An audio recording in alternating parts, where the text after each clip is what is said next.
I watched in frozen horror as my mother-in-law grabbed the painting from my 6-year-old daughter's trembling hands and threw it straight into the fireplace.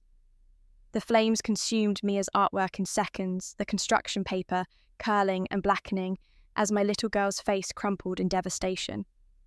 But Sharon wasn't done.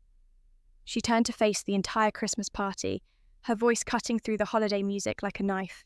"I don't accept trash gifts from a bastard grandchild. Your mother cheated, sweetie, so don't you dare call me Grandma." The room went silent. Every eye turned to us. My daughter's scream pierced the air, a sound of pure anguish that I'll hear in my nightmares forever. I lunged forward to scoop Mia into my arms, but what happened next shocked me even more than Sharon's cruelty. My son Noah, only 9 years old, picked up the expensive remote control car his grandmother had given him earlier. This wasn't just any toy. It was a limited edition model that Sharon had bragged cost over $300. In one swift motion, he raised it above his head and smashed it onto the marble floor with all his strength. "You're an evil witch. I hate you." The car shattered into dozens of pieces, batteries rolling across the floor, the carefully painted body cracked beyond repair. Noah's face was red with rage, tears streaming down his cheeks as he stared at his grandmother with pure contempt. Before I could even process what was happening, my husband Thomas stood up from the dinner table. He didn't say a word at first. He simply walked over to the elaborate Christmas feast Sharon had spent all day arranging and flipped the entire table over. Wine glasses exploded against the white carpet, the turkey rolled across the floor, and red wine splattered everywhere like blood at a crime scene. "You just burned the last bridge, Mother." If you're enjoying this story of how we finally stood up to a toxic family member, please hit that like button and subscribe. I promise you, what comes next is even more shocking. Drop a comment and let me know if you've ever had to cut off a family member. Now, let me take you back to where this nightmare actually began. 3 years earlier, I thought I was marrying into the perfect family. Thomas came from old money, the kind that came with summer homes and trust funds and country club memberships. His mother Sharon lived in a beautiful colonial house in the wealthiest suburb of Connecticut, the kind of place where the lawns were always perfectly manicured and everyone drove luxury cars. I should have seen the red flags during our engagement. Sharon made comments about my background constantly. I grew up in a working-class neighborhood in Pennsylvania. My father was a mechanic. My mother was a school cafeteria worker. To Sharon, this made me completely unsuitable for her precious son. "I just think Thomas could do better," she told me once, right to my face when Thomas left the room during a family dinner. "You're not really our kind of people, dear." But Thomas loved me, and I loved him. We got married, despite his mother's obvious disapproval.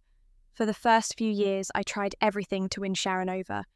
I cooked her favourite meals when she visited. I sent her thoughtful birthday gifts.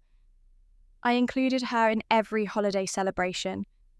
I swallowed my pride again and again when she made snide comments about my clothes, my job as a kindergarten teacher, my family. Then I got pregnant with Noah. I thought maybe becoming a grandmother would soften Sharon. It didn't. Throughout my entire pregnancy, she made comments about hoping the baby would look like Thomas and not inherit my plain features. When Noah was born with Thomas's blue eyes and blonde hair, Sharon finally seemed pleased. She doted on Noah, buying him expensive clothes and toys, showing off photos of him to her country club friends. "Finally, a proper heir to carry on our family name," she announced at Noah's christening, as if we lived in some medieval kingdom. I gave birth to Mia 3 years later. Unlike Noah, Mia looked like me. She had my dark brown hair, my hazel eyes, my olive skin tone. From the moment Sharon first saw her in the hospital, I could see the disappointment on her face. "Well, she's certainly different looking from Noah," was all Sharon said.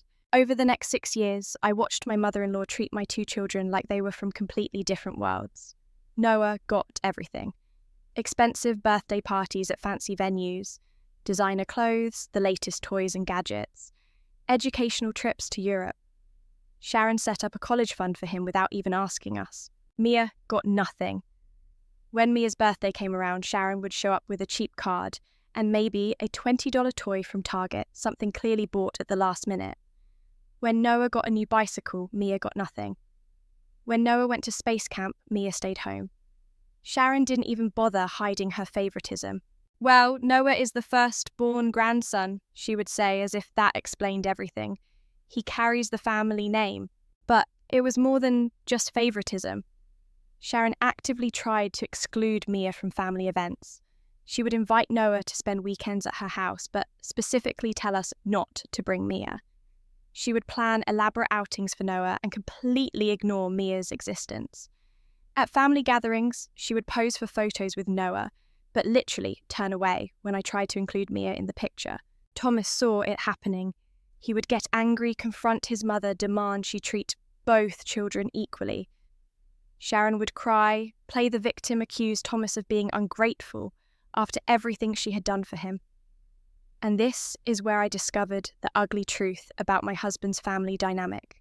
Sharon didn't just live in that beautiful colonial house. Thomas paid for it.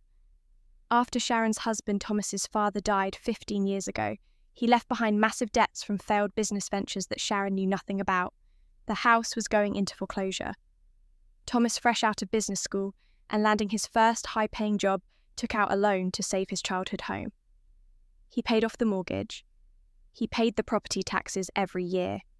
He covered the utilities, the maintenance, the landscaping service, everything. Sharon lived in that house rent-free, but she never acknowledged it. In fact, she acted like she was doing Thomas a favour by allowing him to help her. She constantly reminded him that she had sacrificed so much raising him as a single mother after his father died, conveniently forgetting that his father had only been dead for a few years and that Thomas was already an adult. Then there was Melanie, Thomas's younger sister. Melanie was 32 years old and had never held a steady job in her life. She lived with Sharon, also rent-free. Thomas paid for everything for her too. He gave Sharon an extra allowance specifically for Melanie's expenses, but it was never enough. Melanie would call Thomas constantly asking for money, a new car because hers was too old, a vacation because she was stressed, designer handbags because all her friends had them, and Thomas, drowning in guilt that his sister had struggled after their father's death, would give it to her. Every single time. I did the math once. Over the 10 years Thomas and I had been together, he had given his mother and sister over $150,000. That didn't include the value of the house he was essentially letting Sharon live in for free, which was worth at least another $500,000. We could have paid off our own mortgage by now. We could have saved for our children's college education. We could have taken family vacations, invested in retirement, lived comfortably. Instead, we were stretched thin financially because Thomas was supporting 2 grown women who contributed nothing and appreciated even less. I tried talking to Thomas about it so many times. He would agree that it was too much. He would promise to set boundaries. But then Sharon would call crying about some emergency, or Melanie would show up at our door saying she was going to lose her car, and Thomas would cave every time. The financial strain was crushing us, but I could have lived with that. What I couldn't live with was watching my daughter's spirit slowly break under Sharon's cruelty. Mia was such a sweet, sensitive child. She tried so hard to win her grandmother's love. She would draw pictures for Sharon. She would pick flowers from our garden to give her. She would practice piano pieces to perform for her. Sharon would barely glance at any of it. I watched my bright, confident little girl become quiet and withdrawn around Sharon. She started asking me why Grandma didn't love her like she loved Noah. She asked me if she had done something wrong. She asked me if she was ugly. My heart shattered every single time. Grandma just doesn't know how to show love to everyone the same way. I would tell her, hating myself for making excuses for Sharon's behaviour. Thomas and I fought about it constantly. I begged him to stop bringing the kids around Sharon if she couldn't treat them equally. He would argue that Noah deserved a relationship with his grandmother. I would argue that it was damaging to Mia to constantly be rejected. Round and round we went, never reaching any resolution. Things escalated about 6 months before that horrible Christmas. Sharon started making comments about Mia not looking like anyone in the family. She would study Mia's face and then look at Thomas with this suspicious expression. "Are you sure Emily was faithful during that pregnancy?" she asked Thomas once right in front of me. I was so shocked I couldn't even speak. Thomas told his mother she was being ridiculous and inappropriate. Sharon just shrugged and said she was entitled to her concerns. The comments became more frequent and more pointed. Sharon started telling her friends and extended family members that she had doubts about Mia's paternity. It was humiliating. People would look at me with judgment at family events. I could hear the whispers. Thomas was furious. He demanded his mother stop spreading lies. Sharon acted innocent, claiming she was just asking questions that anyone would ask, given how different Mia looked from the rest of the family. If you're so sure, why don't you take a paternity test? Sharon suggested, her voice dripping with false sweetness. I couldn't believe what I was hearing. Thomas and I had been married for over a decade. We had a solid, loving relationship. The idea that I would cheat on him was absurd, and he knew it. But Sharon had planted the seed of doubt, and I could see it bothered him even though he tried to hide it. To prove once and for all that Sharon was a malicious liar, Thomas and I went to a private lab and had a DNA test done. The results came back exactly as we knew they would. Thomas was Mia's biological father with 99.9% certainty. We had scientific proof. Thomas showed the results to his mother, expecting an apology. Instead, Sharon claimed the test was probably fake, or that we had bribed the lab. She refused to accept the evidence right in front of her face. That's when I realised something crucial about Sharon. This wasn't about DNA or family resemblance or any of her stated concerns. This was about control. This was about punishing me for marrying her son. This was about maintaining her position as the most important woman in Thomas's life. And Mia, my innocent little girl, was just collateral damage in Sharon's twisted game. The final weeks leading up to that Christmas were tense. Thomas had stopped answering his mother's phone calls as frequently. He reduced the monthly allowance he was giving her by half. Sharon retaliated by filing a complaint with Child Protective Services, claiming that I was an alcoholic who neglected and abused Mia. The day the CPS worker showed up at our door with a police officer was one of the worst days of my life. They questioned us separately. They interviewed our children. They inspected our home. They spoke to Mia's teachers and paediatrician. The investigation lasted 3 weeks. Of course, they found nothing, because there was nothing to find. The case was closed with no concerns noted. But the damage was done. My daughter had been terrified, thinking the police were going to take her away. Noah had nightmares for weeks. Our neighbours had seen the CPS van and the police car in our driveway, and rumours spread through our suburban community like wildfire. Thomas was beyond furious. He told his mother that she had crossed a line that could never be uncrossed. Sharon's response was to send a group text to the entire extended family, claiming that Thomas and I had threatened her, and that she was afraid for her safety. More lies, more manipulation, more drama. That Christmas party was supposed to be a final attempt at reconciliation. Aunt Virginia, Sharon's older sister, and the family matriarch insisted we all come together for the holidays. Virginia was the wealthiest member of the family, having married a successful businessman who left her very comfortable when he passed. She controlled most of the family inheritance and had significant influence over everyone. I didn't want to go. I told Thomas we should skip it. But he felt obligated because of Aunt Virginia. She had always been kind to us, and he didn't want to disrespect her by refusing her invitation. So we went, and that's when Sharon threw my daughter's Christmas gift into the fire and announced to a room full of people that Mia wasn't really her grandchild. After Noah smashed his toy and Thomas flipped the table, we grabbed both kids and headed for the door. Sharon was screaming after us, calling me vile names, telling Thomas he was a disgrace to the family. Melanie was crying and trying to calm her mother down. The other relatives just stood there in shock, not knowing what to do. We got in the car and drove away. Both kids were crying in the back seat.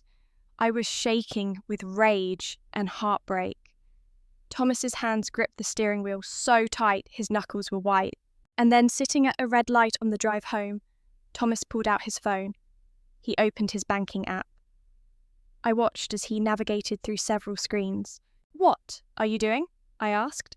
"Something I should have done years ago," he said. He cancelled the credit cards he had given his mother and sister, the supplementary cards on his account that they used for everything: groceries, gas, shopping, dining out, everything. With a few taps on his phone, he cut off their access to his money.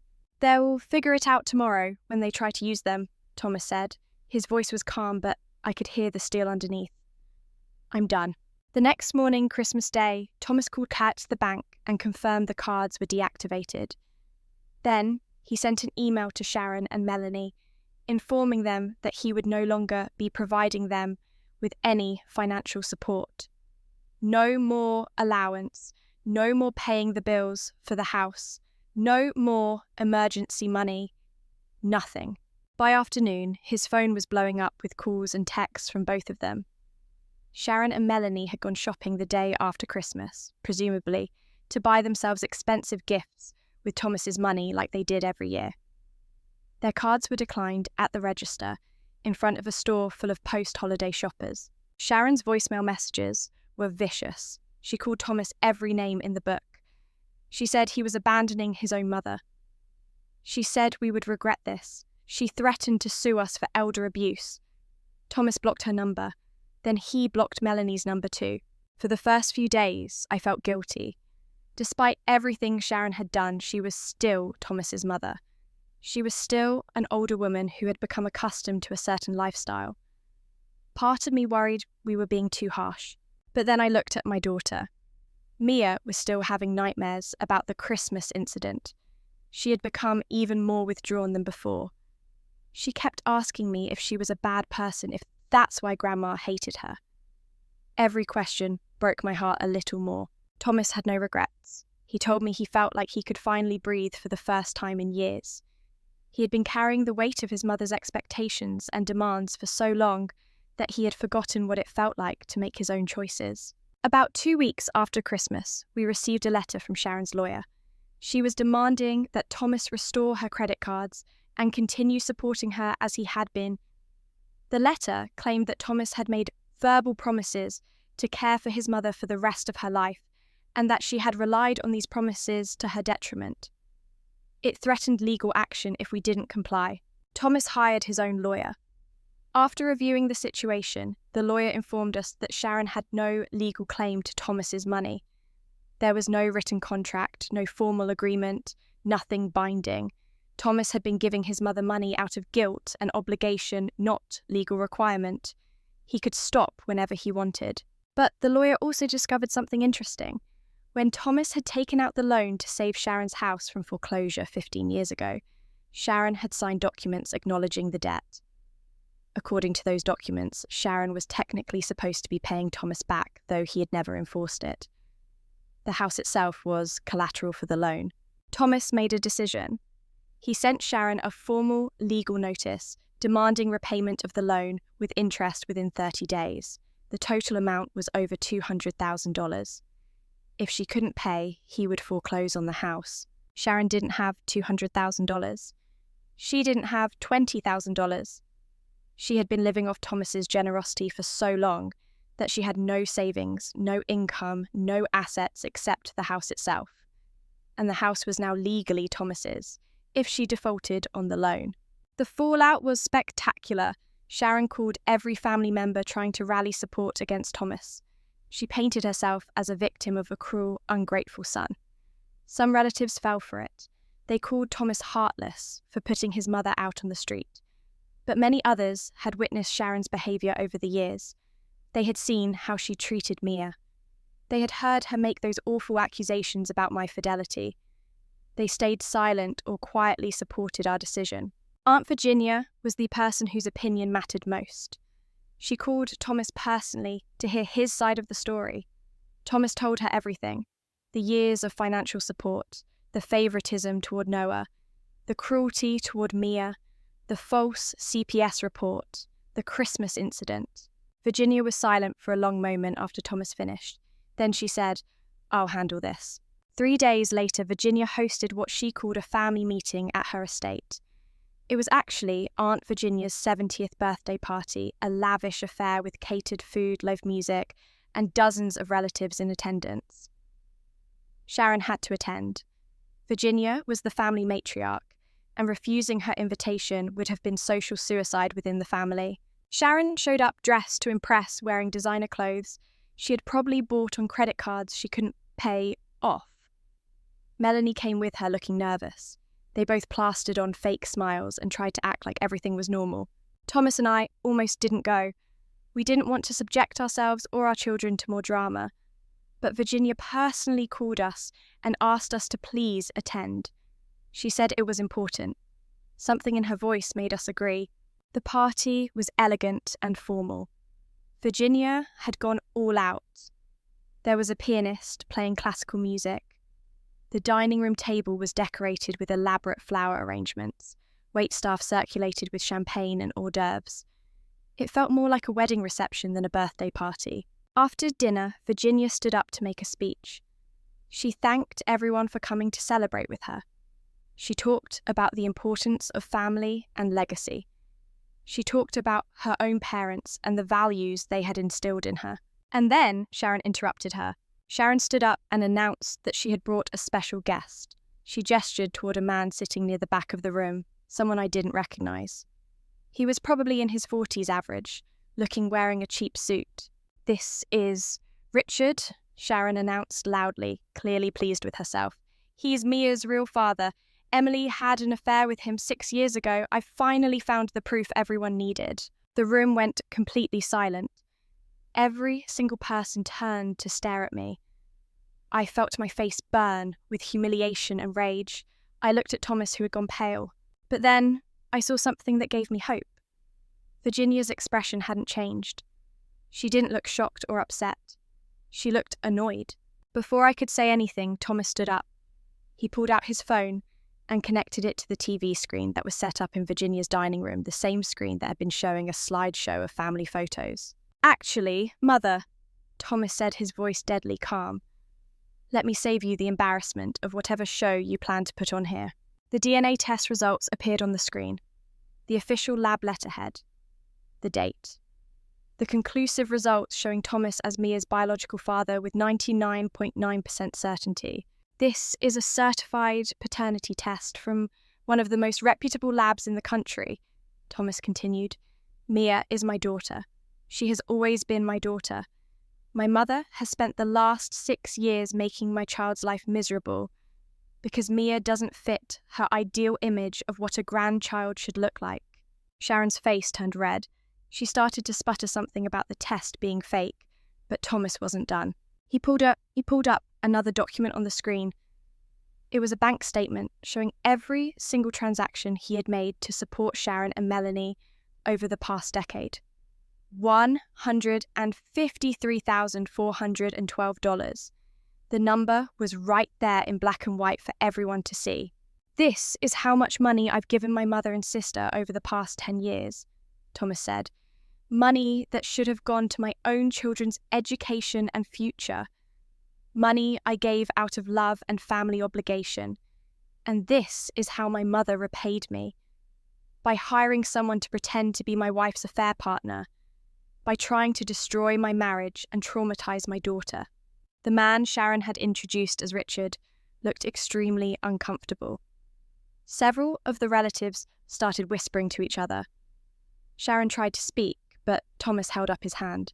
"I'm not finished. My mother also filed a false CPS report against my wife claiming she was abusing our daughter. An investigation that terrified our children and damaged our reputation in our community. All because my mother couldn't accept that Mia is my biological child." Aunt Virginia stood up. She walked over to where Sharon was sitting and stood directly in front of her. "Sharon, is this true? Did you hire this man to come here and make these accusations?" Sharon's face crumbled. The man Richard stood up nervously. "Look, she paid me $500 to come here and say I had an affair with that lady," he said, pointing at me. "I've never seen her before in my life. I answered an ad on Craigslist. I didn't know it was going to be like this. I'm leaving." He walked out. Several relatives got up to leave as well. The party was falling apart, but Virginia wasn't done. She held up her hand for silence. "Sit down, everyone. I'm not finished." The authority in her voice made everyone freeze. even those halfway to the door sat back down. Virginia walked over to where Mia was sitting next to me. My daughter looked terrified. Virginia knelt down in front of her, studying her face carefully. Then, Virginia reached into her purse and pulled out an old photograph.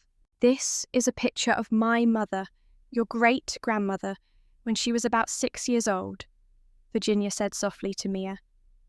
"Do you see the resemblance?" She held the photo up for everyone to see. The little girl in the photograph had dark hair, hazel eyes, and olive skin. She looked remarkably like Mia. The resemblance was unmistakable. Virginia stood up and turned to face Sharon. "My mother, your mother, looked exactly like this beautiful child. The same colouring, the same features, the same everything. How dare you deny this child's heritage? How dare you treat your own granddaughter like trash because she doesn't look like your side of the family? She looks like our mother, you fool." Then Virginia did something I never expected. She walked over to Sharon and slapped her across the face. Not hard enough to really hurt, but hard enough to shock everyone in the room. "You are a disgrace," Virginia said coldly. "You've spent years poisoning this family with your vanity and your greed.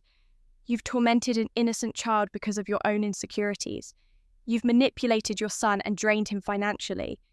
And tonight, you tried to destroy his marriage with a paid actor and obvious lies. I'm ashamed to call you my sister." Sharon started crying, but they weren't tears of remorse. They were tears of rage and humiliation at being called out in front of the entire family. Virginia returned to the head of the table and picked up a document. "I had planned to discuss this at a later date, but given tonight's events, I think now is the perfect time. This is my updated will and the establishment of a trust fund for my great-niece and great-nephew." She looked directly at Noah and Mia. "I am leaving the bulk of my estate, valued at approximately $3.2 million, in trust for Noah and Mia's education and future. The trust will be managed by Thomas and Emily until the children reach adulthood. They will have access to the best schools, the best opportunities, everything they need to build successful lives." The room erupted in shocked whispers. $3.2 million. I felt dizzy. Virginia held up her hand for silence again. "As for you, Sharon, I am leaving you a monthly stipend of exactly $1. This will continue for as long as you live, with one condition. You are not to come within 500 feet of Noah or Mia. If you violate this restraining distance, the dollar will be revoked, and you will receive nothing. Not from me, and based on what I've heard tonight, not from your son either." Sharon let out a wail of protest, but Virginia ignored her. "Melanie, the same applies to you. $1 per month. I suggest you both find employment and learn to support yourselves like the rest of the world." Virginia sat down and calmly took a sip of her wine as if she hadn't just dropped a bomb that would reshape our entire family dynamic. Sharon and Melanie left the party in tears. Some of the relatives followed them, but most stayed. Several came up to apologise to us for not speaking up sooner about Sharon's behaviour. Others congratulated us on finally standing up to her. Aunt Virginia pulled Mia onto her lap and spent the rest of the evening telling her stories about her great-grandmother. The next few weeks were chaotic. Sharon tried everything to fight Virginia's decision. She hired lawyers to contest the will, even though Virginia wasn't dead, and had every right to set up her estate however she wanted. The lawyers all told Sharon the same thing. Virginia was of sound mind, the trust was legal, and there was nothing Sharon could do about it. Thomas went through with the foreclosure on Sharon's house. She had 30 days to vacate. Sharon tried to rally family members to pressure Thomas into backing down, but Virginia made it clear that anyone who supported Sharon would be cut out of her will entirely. The relatives quickly stopped returning Sharon's calls. Melanie's husband, who I had barely mentioned before because he was so uninvolved, finally had enough. He filed for divorce when he discovered that Melanie had been secretly draining their savings account to fund shopping trips with Sharon. Apparently, Melanie had racked up over $40,000 in credit card debt, buying designer clothes and handbags. Her husband had been completely unaware. 6 months after that disastrous Christmas party, I drove past Sharon's old house. There was a moving truck in the driveway. I slowed down just enough to see Sharon and Melanie loading boxes into a beat-up van. The house had sold quickly to a young family with 3 kids who were thrilled to get such a beautiful home in a good school district. I later learned that Sharon and Melanie had moved into a small 2-bedroom apartment in a much less affluent part of town. Sharon had gotten a part-time job as a cashier at a department store. Melanie was working as a waitress. The women who had spent a decade living off Thomas's success were finally experiencing what it was like to support themselves. I should have felt more satisfaction, but mostly I just felt sad. Sad that it had come to this. Sad that Sharon had destroyed her relationship with her son and grandchildren because she couldn't let go of her need for control and status. Sad that Mia had spent her early years believing she was somehow less worthy of love. But we were healing. Thomas was a different person without the constant stress of managing his mother's demands and drama. He smiled more. He was more present with the kids. He started coaching Noah's soccer team and taking Mia to father-daughter dance classes. Mia slowly came out of her shell. With Sharon out of our lives, she didn't have that constant rejection hanging over her. She became confident again. Her teacher told us she had really blossomed in the classroom, raising her hand, more making friends, easily laughing and playing without the weight of self-doubt. Noah struggled a bit with the loss of his grandmother. He had been her favourite, and despite everything, he had loved her. We got him into therapy to help him process the complicated feelings of loving someone who had been so cruel to his sister. The therapist was wonderful and helped Noah understand that he could love his grandmother and still recognise that her behaviour was wrong. Aunt Virginia became the grandmother figure in our children's lives. She took them on trips, taught them about their family history, and most importantly, loved them equally and unconditionally. She and Mia formed an especially close bond. Virginia gave Mia a locket that had belonged to their great-grandmother, the woman Mia resembled so much. Mia wore it every day. A few months after everything settled, Thomas and I were sitting on our back porch after the kids had gone to bed. We were drinking wine and watching the sunset. It was peaceful. For the first time in years, we weren't stressed about money or family drama or managing everyone else's expectations. "Do you think I did the right thing?" Thomas asked me. Cutting off my mother completely, I thought about it carefully before answering. "I think you protected your children," I said. "I think you chose your wife and kids over a toxic parent who refused to change. That's exactly what you should have done." "I just keep thinking about her getting old," he said. "What if she gets sick? What if she needs help?" "Then she can ask Virginia for help," I said. "Or she can ask one of the other relatives who feel so sorry for her. But she can't ask us. Not after what she did to Mia. Not after the CPS call. Not after everything." Thomas nodded slowly. "You're right, I know you're right. I just needed to hear it." We sat in silence for a while longer. Then Thomas took my hand. "Thank you," he said. "For what?" "For sticking with me through all of this. For being patient while I figured out how to set boundaries. For protecting our kids when I wasn't strong enough to do it myself." I squeezed his hand. "We're a team. We protect each other and our kids. That's how this works." Almost a year later, everything changed. We paid off our mortgage with the money we stopped giving Sharon. Equal college funds for both kids. Our first real family vacation to Disney World. The decade-long wait was finally gone. Mia thrives now. She never mentions Sharon anymore. When kids talk about their grandmas, she lights up talking about Aunt Virginia. That's her real grandmother, the one who loves her unconditionally. She wears the family locket every single day. Noah has become fiercely protective of his sister. I've heard him tell playground bullies that anyone mean to Mia will answer to him. He learned what family really means through action, not blood. Sharon still sends cards sometimes. Generic birthday wishes, no money inside. We throw them away before the kids see them. Her letters to Thomas begging for forgiveness go straight to his lawyer, filed away, in case she ever tries to claim grandparent rights. Melanie reached out once to apologise. Thomas met her for coffee. She seemed genuinely remorseful, her divorce a wake-up call, but he told her the wounds were too fresh. Maybe someday, but not now. That moment when Thomas flipped the Christmas table changed everything. He chose us, over the obligation suffocating him for years. He chose his daughter's mental health over his mother's feelings. It was the bravest thing I've ever witnessed. People still ask if we made the right choice. They say, but she's family, or you only get one mother. They don't understand that some people are toxic no matter how much you love them. Protecting your children sometimes means cutting out people who share your DNA. I still see that little girl's face as her artwork burned. I still hear Mia asking why Grandma didn't love her. I remember the CPS worker questioning my baby, and I know with absolute certainty we made the right choice.